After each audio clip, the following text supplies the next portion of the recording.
Capítulo 1, parte final. As origens da vida. Células inteligentes se tornam cada vez mais inteligentes. Não deveria ser uma surpresa para nós o fato de as células serem tão inteligentes. Os organismos unicelulares foram a primeira forma de vida deste planeta. Somente 600 milhões de anos mais tarde, de acordo com análises, é que os fósseis surgiram na Terra. Ou seja, durante 2,75 bilhões de anos da história da Terra, os únicos habitantes vivos foram os organismos unicelulares como bactérias, algas e protozoários semelhantes a amebas. Então, há 750 milhões de anos, esses organismos descobriram como evoluir e se tornar ainda mais inteligentes. Surgiram os primeiros organismos multicelulares, plantas e animais. No início eram apenas comunidades esparsas ou colônias de organismos unicelulares, constituídas de centenas de células. Mas as vantagens evolucionárias de viver em comunidade fizeram com que, em pouco tempo, as colônias se transformassem em organizações de milhões, bilhões ou mesmo trilhões de células individuais interagindo entre si. Embora cada célula tenha dimensões microscópicas, o tamanho dessas comunidades pode variar de algo minúsculo, mas visível, a uma estrutura monolítica. Os biólogos classificam essas comunidades de acordo com sua estrutura observada pelo olho humano. Embora pareçam ser entidades únicas, como um rato, um cão ou um ser humano, são, na verdade, associações organizadas de milhões e trilhões de células. A exigência evolucionária de que fossem criadas mais comunidades celulares é meramente um reflexo da imperiosa necessidade biológica de sobrevivência. Quanto mais consciência um organismo tem do ambiente que o cerca, melhores são suas chances de sobreviver. Quando as células se agrupam, aumentam exponencialmente sua consciência do meio ambiente. Assim, se para cada uma delas dermos um valor X, toda colônia de organismos terá uma consciência potencial de pelo menos X vezes o número de células que a compõem. Para sobreviver em densidade tão alta, as células tiveram de criar ambientes estruturais próprios. Essas sofisticadas comunidades subdividem sua carga de trabalho com mais precisão e eficácia que nossas maiores empresas e corporações mundiais. O método mais eficiente ainda é ter indivíduos especializados para cada tarefa. No desenvolvimento dos animais e das plantas, as células adquirem as funções específicas ainda na fase embrionária. O processo de especialização citológica permite que se desenvolvam determinados tecidos e órgãos do corpo. Com o passar do tempo, esse padrão de diferenciação, como o da distribuição da carga de trabalho entre os membros da comunidade, por exemplo, passa a fazer parte dos genes de cada célula da comunidade, aumentando a eficácia do organismo e sua habilidade de sobreviver. Em organismos maiores, apenas uma pequena porcentagem das células é responsável pela leitura e resposta aos estímulos do ambiente. Esse papel é desenvolvido por grupos de células especializadas que formam os tecidos e órgãos do sistema nervoso. A função do sistema nervoso é captar as informações do ambiente e coordenar o comportamento de todas as outras células em sua vasta comunidade. A divisão de trabalho entre as células oferece ainda outra vantagem quando se trata de sobrevivência: reduz sua longevidade. Um indivíduo consome menos que dois. Se compararmos, por exemplo, o custo da construção de apartamentos de 2 dormitórios ao de apartamentos de apenas um dormitório, haverá uma grande diferença, especialmente quando se trata de condomínios grandes, de 100 unidades. Para sobreviver, as células consomem certa quantidade de energia. Portanto, quanto menos for gasto, maiores serão as chances de sobrevivência do grupo e melhor será sua qualidade de vida. Henry Ford analisou as vantagens técnicas do esforço conjunto e as utilizou para criar o conceito de linha de montagem para a fabricação de carros. Antes de Ford, uma equipe de funcionários levava de 1 a 2 semanas para produzir um único automóvel. Ele organizou sua fábrica de modo que cada funcionário fosse responsável por uma tarefa específica. Posicionou todos em fila na esteira de produção e foi passando as peças de um especialista para o outro. O conceito de especialização de tarefas se mostrou tão eficaz que a indústria de Ford conseguia produzir um automóvel em apenas 90 minutos. Mas, infelizmente, nos esquecemos desse conceito de cooperação, tão necessário para a evolução. Quando Charles Darwin propôs uma teoria radicalmente diferente sobre o surgimento da vida. Há 150 anos ele chegou à conclusão de que os organismos vivem em uma perpétua luta pela sobrevivência. Para Darwin, luta e violência são partes naturais da natureza animal, humana, e também a força básica do desenvolvimento evolucionário. No capítulo final de A Origem das Espécies por meio da seleção natural ou a preservação das raças favorecidas na luta pela vida, Darwin descreve aquilo que chama de inevitável luta pela sobrevivência e enfatiza que a evolução se dá pela guerra da natureza, da escassez à morte. Portanto, a partir dessa teoria, a evolução se dá de maneira aleatória e temos um mundo cheio de pequenas batalhas sangrentas e sem sentido, em nome da sobrevivência ou segundo a descrição poética de Tennyson, nas mandíbulas da morte. A evolução sem as mandíbulas da morte. Embora Darwin tenha sido o mais famoso dos evolucionistas, o primeiro cientista a estabelecer a evolução como um fato foi o grande biólogo francês Jean-Baptiste de Lamarck. Até mesmo Ernest Mayr, o arquiteto do neodarwinismo, uma versão moderna da teoria de Darwin, que incorpora a genética molecular do século XX, concorda que Lamarck foi de fato pioneiro na área.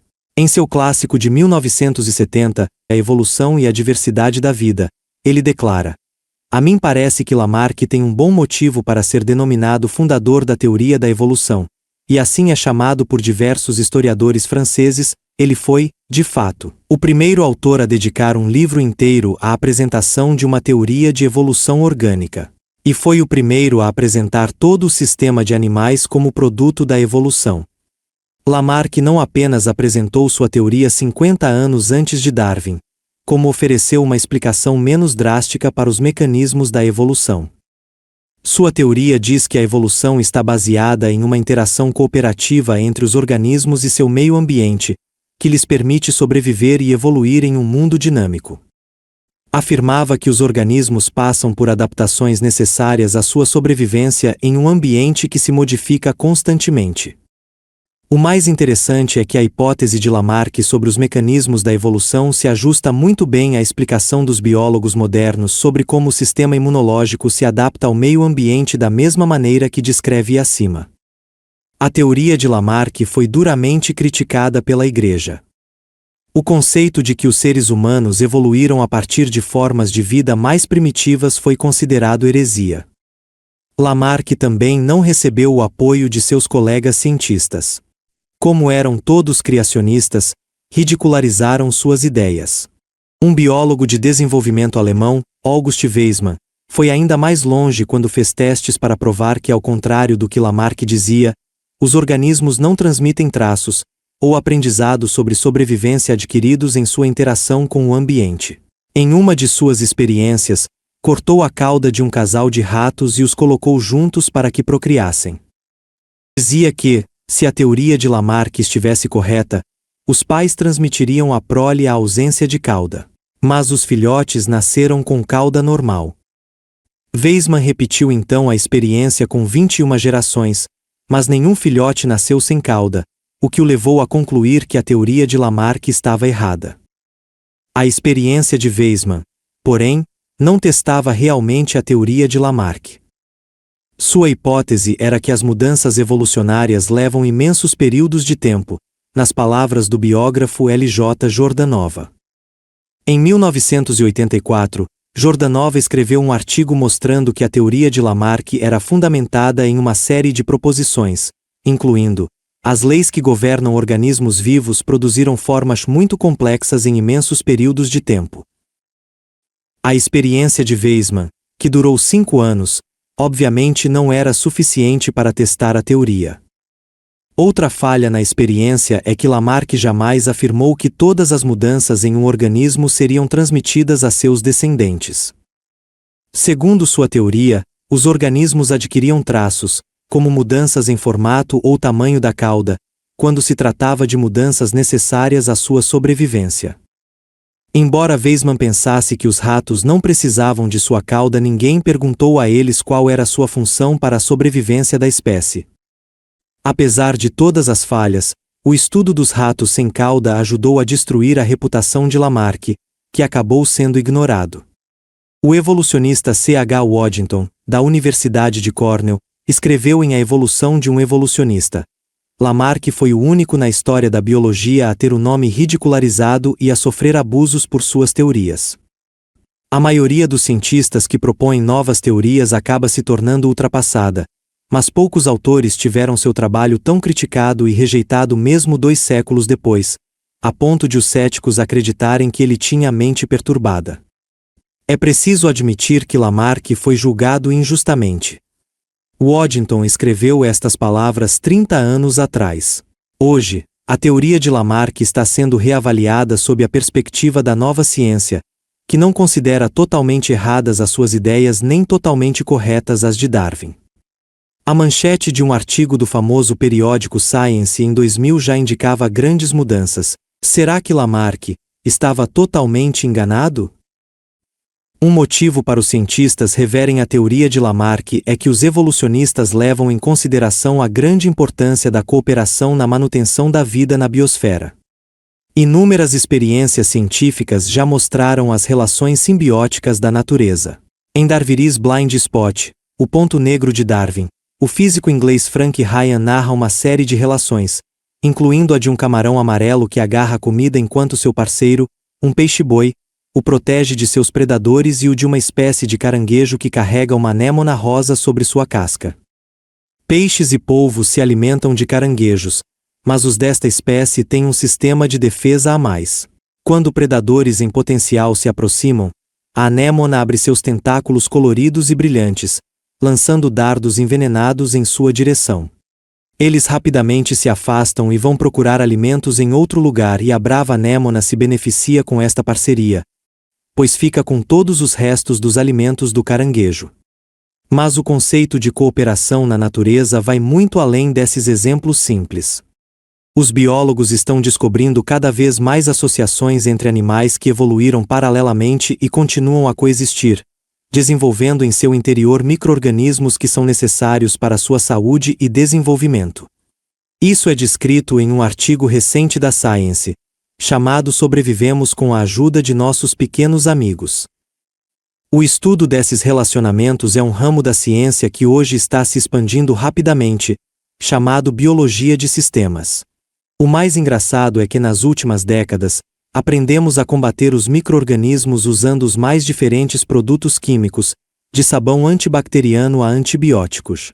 Mas essa prática simplista ignora o fato de que diversas bactérias são essenciais para a nossa saúde. Um exemplo clássico de como os seres humanos se beneficiam dos micro-organismos é o das bactérias presentes em nosso sistema digestivo, essenciais para a nossa sobrevivência. Agindo em nosso estômago e trato intestinal, elas ajudam a digerir os alimentos e permitem a absorção das vitaminas que mantêm nossa saúde. Esta cooperação entre micróbios e humanos é o motivo pelo qual o uso desenfreado de antibióticos pode comprometer a sobrevivência de nossa espécie.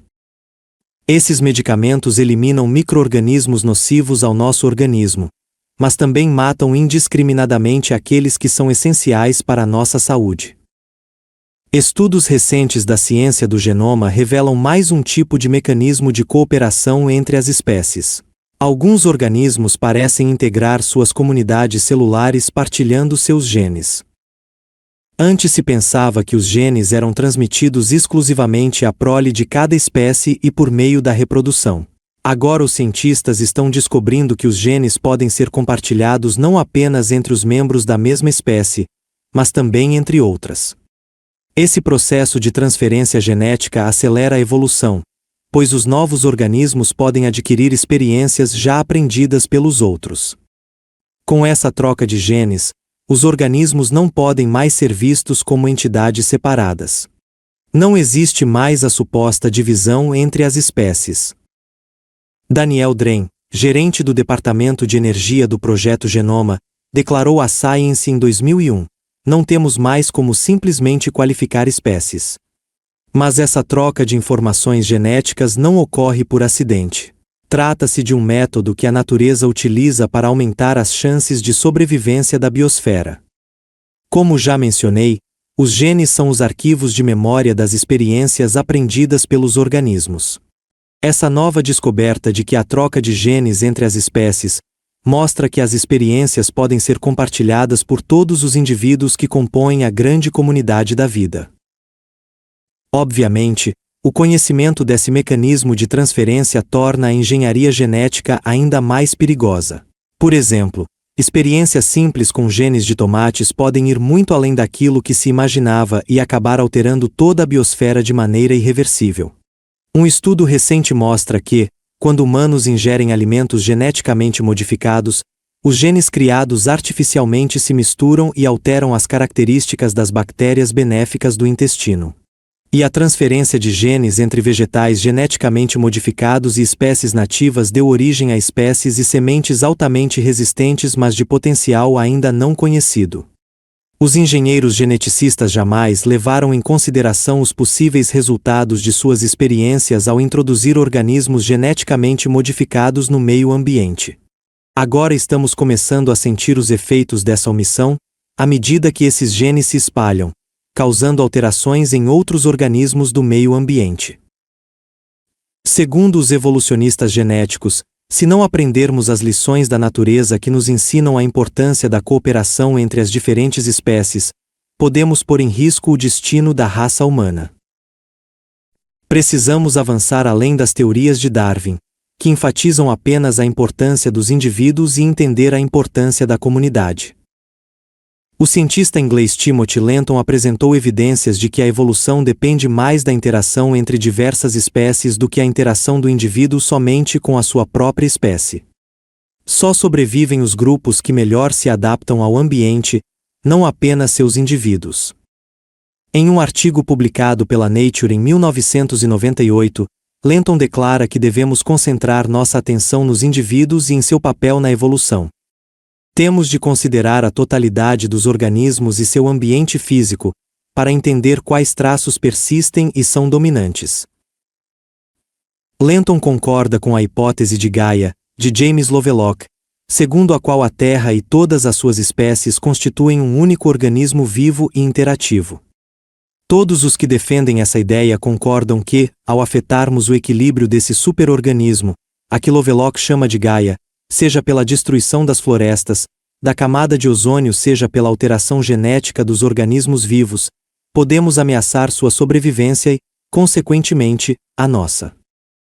Estudos recentes do Conselho Britânico de Pesquisas do Meio Ambiente confirmam essa possibilidade. Embora já tenha havido 5 extinções em massa na história de nosso planeta, todas parecem ter sido causadas por eventos extraterrestres, como um cometa que se chocou contra ele.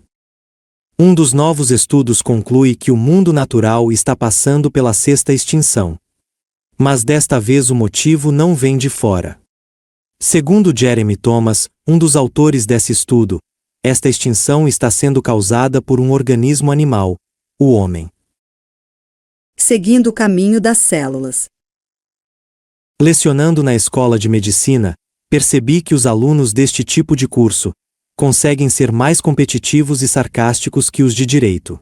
Seguem literalmente a teoria de Darwin, em sua luta para ser os melhores formandos, após 4 anos de sangrenta luta na faculdade. Essa busca desesperada pelas melhores notas e por uma carreira brilhante, mesmo que para isso seja necessário derrubar ou humilhar os colegas, é a expressão literal do modelo darwiniano. Mas para mim sempre pareceu o oposto do maior objetivo da medicina, que é a paixão pela cura. Meus estereótipos, porém, sobre os alunos de medicina caíram por terra durante o período em que vivi naquela ilha. Após minha apresentação do curso, em que os chamei à luta, deixaram de se comportar como alunos convencionais de medicina. Trocaram a competitividade agressiva pela união de esforços e se transformaram em uma equipe disposta a sobreviver bravamente aquele semestre. Os mais capazes ajudavam os mais fracos, e como consequência, todos se fortaleceram. Era uma harmonia surpreendente e bela de se observar. A recompensa final foi um final digno de Hollywood. Apliquei exatamente o mesmo teste final que usava na Universidade de Wisconsin e o resultado não mostrou diferença alguma entre esses alunos rejeitados e seus colegas elitistas dos Estados Unidos. Muitos chegaram a entrar em contato comigo algum tempo depois para me contar que quando voltaram para casa e começaram a trabalhar com os alunos que haviam cursado universidades norte-americanas, descobriram que tinham até mais conhecimentos e domínio dos princípios que regem a vida das células e dos organismos do que eles. Claro, fiquei extasiado ao ver que meus alunos haviam realizado um verdadeiro milagre acadêmico. Mas levei alguns anos para perceber como eles conseguiram. Na época, achei que o formato do curso é que havia ajudado. Ainda acredito que comparar a biologia das células à biologia humana é a melhor maneira de apresentar o conteúdo. Mas hoje, que me considero ainda mais maluco, no melhor estilo Dr. Dolittle, vejo que boa parte do sucesso de meus alunos ocorreu porque eles modificaram sua atitude e passaram a agir de maneira diferente da de seus colegas nos Estados Unidos. Em vez de se comparar aos estudantes de medicina de lá, resolveram adotar o princípio das células, que se unem para viver melhor e evoluir. Jamais disse a eles que adotassem esse comportamento, até porque eu mesmo ainda seguia o estilo e muitos dos dogmas da ciência tradicional. Mas fico feliz ao perceber que eles seguiram intuitivamente nessa direção, assistindo a minhas aulas sobre a habilidade das células de se unir de maneira cooperativa para formar organismos mais complexos e altamente eficazes. Outro motivo para o sucesso deles, que hoje vejo mais claramente, é o fato de eu não ter enaltecido apenas as células durante o curso, mas os alunos também. Sentiram-se motivados ao ouvir que tinham tanta capacidade quanto qualquer estudante de medicina que estivesse fazendo o curso nos Estados Unidos. Vou mostrar nos próximos capítulos que muitos de nós vivemos de maneira limitada não por falta de alternativas, mas por acreditar que elas não existem. Bem, hoje posso afirmar que já enxergo algumas delas. Basta dizer que, após 4 meses vivendo no paraíso e lecionando de uma maneira que me permitiu ter uma noção ainda mais ampla da vida das células e das lições que elas podem nos ensinar, comecei a deixar de lado a poeira de derrotismo da genética, da programação paterna e dos conceitos darwinistas de que somente os melhores sobrevivem, para abraçar definitivamente a nova biologia.